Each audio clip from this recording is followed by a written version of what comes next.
আপনাদের কোরআন আর হাদিস মূর্তি পূজাকে নিষিদ্ধ করেছে। তবে আপনি অন্য ধর্মগুলো দেখেন, খ্রিস্টান ধর্ম অথবা ধরেন বৌদ্ধ ধর্ম, চাইনিজ ধর্ম, জৈন ধর্ম, অন্য সব ধর্মেই দেখবেন মূর্তি পূজা আছে।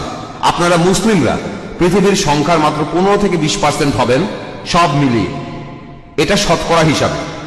তাহলে অন্যরা কি ভুল করছে?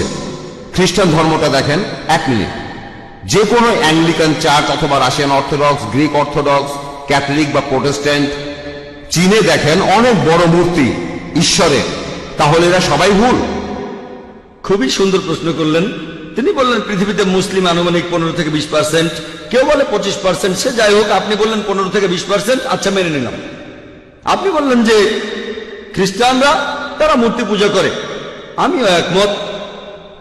আপনি বললেন যে বৌদ্ধরা বিশাল মূর্তি বানায়, তারা কি সবাই ভুল? ভাই, ইসলামের সংখ্যাগুরু হলে জেতা যায় না। ইসলামে সত্য সবার উপরে। বেশিরভাগ মানুষ এই কয়েকশো বছর আগেও মনে করত পৃথিবীর সমতল, বেশিরভাগ। এটা কি জানেন? কয়েকশো বছর আগেও বেশিরভাগ মানুষ মনে করত পৃথিবীর সমতল। পৃথিবী কি সমতল ভাই মহেশ? না না। তাহলে বেশিরভাগ মানুষেরা ভুল হতে পারে। ইসলাম ধর্মে আল্লাহ পবিত্র কোরআনে বলেছেন, সূরা ইসরার 81 নম্বর আয়াতে উল্লেখ করা হয়েছে, ওয়াকুল জাল হক ওয়া জাকাল বাতিল ইন্নাল বাতিলা কানা জাউকা। বলো, সত্য উপস্থিত হয়েছে, মিথ্যা বিলুপ্ত হয়েছে, কারণ মিথ্যা প্রকৃতিগত কারণে বিলুপ্ত হবে। সেজন্য ইসলাম ধর্মের সংখ্যাগুরু হলে জেতা যায় না। যদি আমেরিকা যান, সেখানে দেখবেন পর্নোগ্রাফি, এটা নিষিদ্ধ না। আপনি এটা বিশ্বাস করেন? না, অনেক ইউরোপিয়ান এটা দেখায়। পর্নোগ্রাফিতে বিশ্বাস করেন? না, আমি বিশ্বাস খুব ভালো, আপনি তো ভালো মানুষ, আপনাকে অভিনন্দন জানাই। কিন্তু পশ্চিমা বিশ্বের বেশিরভাগ মানুষই পর্নোগ্রাফিতে বিশ্বাস করে। আপনি কি এটা বিশ্বাস করেন? আপনি কি পর্নোগ্রাফি দেখবেন? খুব ভালো, ভালো ছেলে। দেখেন, আপনি সত্যের কাছাকাছি আছেন। সংখ্যাগুরু হলে জেতা যায় না। আপনি তখন বললেন যে খ্রিস্টান ধর্মে সবাই মূর্তি পূজা করে। খ্রিস্টান ধর্মে আসলে মূর্তি পূজা নেই, কিছু খ্রিস্টান মূর্তি পূজা করে, যেমন কিছু মুসলিম ভুল কাজ করে। যদি খ্রিস্টানদের বাইবেল পড়েন, আর আমিও নিশ্চিত যে আপনি বাইবেল পড়েছেন, বাইবেলে উল্লেখ করা আছে, বুক অব ডিউটেরোনমি 5 নম্বর অধ্যায়ের 7 থেকে 9 নম্বর অনুচ্ছেদে বলা হয়েছে, তোমরা আমার কোনো প্রতিমূর্তি তৈরি করবে না।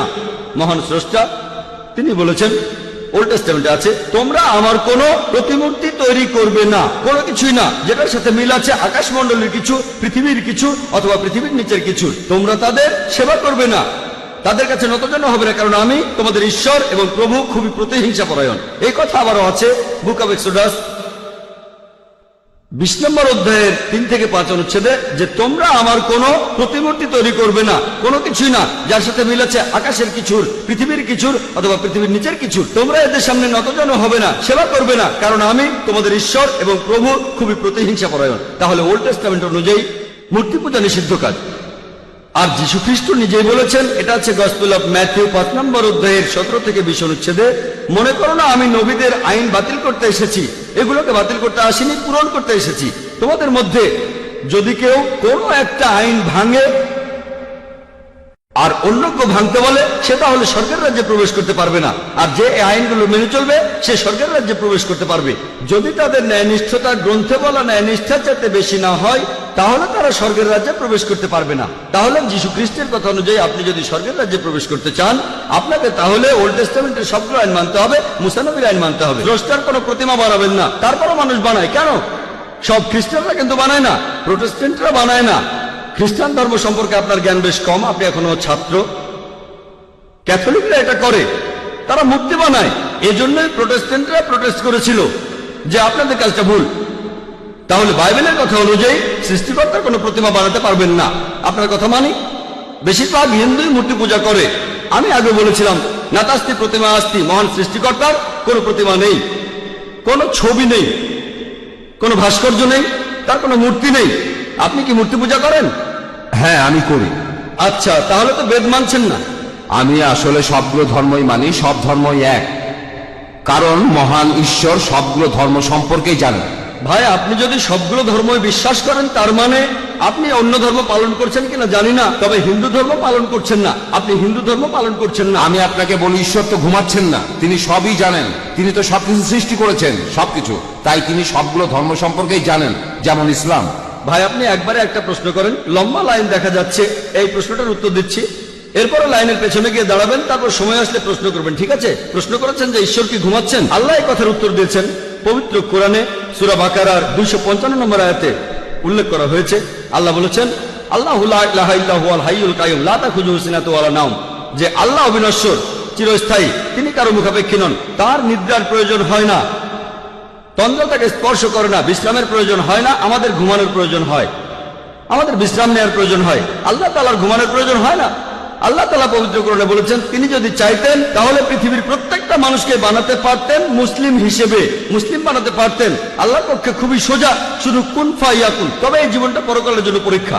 আল্লাহ আপনাকে পরীক্ষা করছেন, আমাকেও পরীক্ষা করছেন। আল্লাহ যদি চান আপনি আর কখনো মূর্তি পূজা করবেন না, তাহলে তো পরীক্ষাটা থাকলো না। পরীক্ষাটা হচ্ছে আল্লাহ আপনাকে কিছু আইন দিয়েছেন, এখন আপনি সেগুলো মানবেন কি মানবেন না। আপনি নাকি সবগুলো ধর্মই মানেন, কিন্তু আপনি তো হিন্দু ধর্ম মানছেন না, আপনি তো ইসলাম মানছেন না, আপনি তো খ্রিস্টান ধর্ম মানছেন না, শিখ ধর্ম মানছেন না, বৌদ্ধ ধর্ম মানছেন না। আমাকে এমন কোন কথা দেখান যেখানে ধর্মপট বলছে, বৌদ্ধ যে কোনো গ্রন্থ বলছে যে বুদ্ধ তার মূর্তি বানাতে বলেছেন। তিনি কখনোই বলেননি। বুদ্ধ কোথায় বলেছেন? আগামীকাল ধরেন কোন মুসলিম যে নবীজি মুহাম্মদ সাল্লাল্লাহু আলাইহি সাল্লামের মূর্তি বানালো, সে যদি মূর্তি বানিয়ে তার পূজা করে, আমি বলবো সেটা ভুল। নবীজি কখনোই তার মূর্তি বানাতে বলেননি। এখন কিছু মানুষ যদি কোনো ভুল কাজ করে থাকে, হোক তারা সংখ্যালঘু বা সংখ্যাগুরু, সেটা তখন সত্যি হয়ে যায় না। গৌতম বুদ্ধ কখনোই তার মূর্তি বানাতে বলেননি। এখন কেউ এই মূর্তিগুলোর বিরুদ্ধে গেলে সে আসলে বৌদ্ধদের ধর্ম পালনে সাহায্য করছে। শুধু বুদ্ধের একটা বিশাল মূর্তি বানিয়েছে বলেই তারা বুদ্ধকে মানে, এমনটা কিন্তু ঠিক না।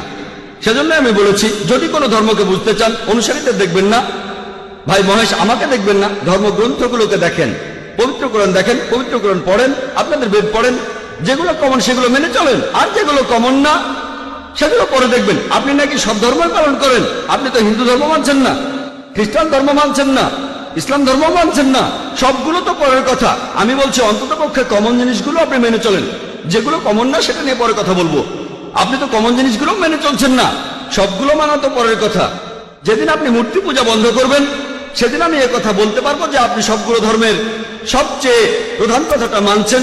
যেদিন আপনি মুহাম্মদ সাল্লাল্লাহু আলাইহি সাল্লামকে সর্বশেষ চূড়ান্ত নবী হিসেবে মানবেন, সেদিন বলতে পারবো আপনি বেশিরভাগ প্রধান ধর্মের সবচেয়ে প্রধান দুটো কথা মানছেন। আশা করি উত্তরটা পেয়েছেন।